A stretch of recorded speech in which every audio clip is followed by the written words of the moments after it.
Yes. Yes, they should have a joint and both of them must agree to the proportion they have to put in that joint account. Do you understand? It has to be a mutual agreement where the husband and wife should sit down and agree how much each individual will put into that account. And unless both of them agree to remove money or to withdraw money from that, no one should tamper it, or they will keep that account for a certain project or program. One, it depends on the level of trust. Are we ready to share our trust and ensure that we trust one another? If there is high level of trust, well, it is possible. But in a situation whereby there is trust deficit in Nigeria generally, so how am I sure if I'm sharing this? So I could say yes and no. But if they must, if I were to advise them, if one of them were my son or my daughter, I say, okay, if you want to keep a joint account, maybe let it be for a project you plan to do. Maybe you want to buy a car or you build.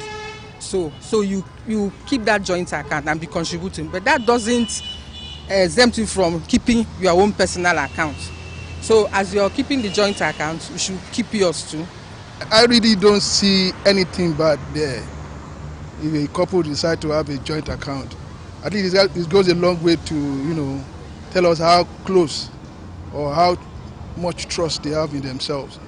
But when people start thinking about I'm having this and she's having this, or when we begin to see ourselves differently, that is when people start having misgivings about having a joint account like couples. I don't really see anything wrong in it. For me, joint account should be agreed upon by the couple. There is no absolute standard about it. It should be agreement between the two people. If they feel fine to have a joint account, that's fine. If they have a separate account, you don't need to still separate them.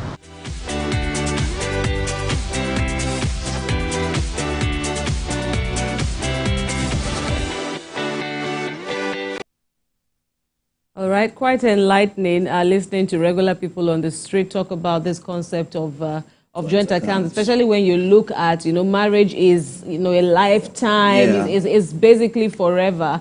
Of course, if you minus the eventualities that happen, unplanned, circumstances that occur. But when you look at the projects that marriages would record, joint accounts seem to be the way to go.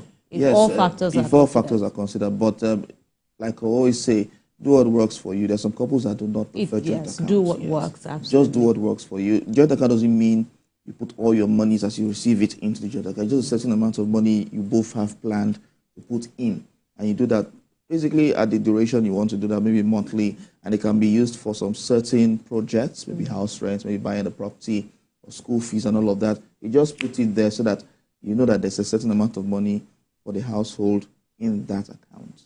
Most times it's not touched. And what most couples fear is that the other party trust is there. The other party will go and withdraw and all of that. But what I've realized is that one can receive the alerts while the other one holds the ATM card. But you can't do anything within a joint account without the other party's knowledge. Right. Yes. All right. Well, as he has said, as Theophilus has said, take it from him. he's in the business. Do what works for you. All right, we wish you a lovely day as we wrap up the program today. Don't forget that the views and reactions of all our resource persons are theirs and have no connection with us at TVC News. Of course, we appreciate all our contributors and we appreciate you, the viewer, for keeping us company. Let's do this again tomorrow to join us again.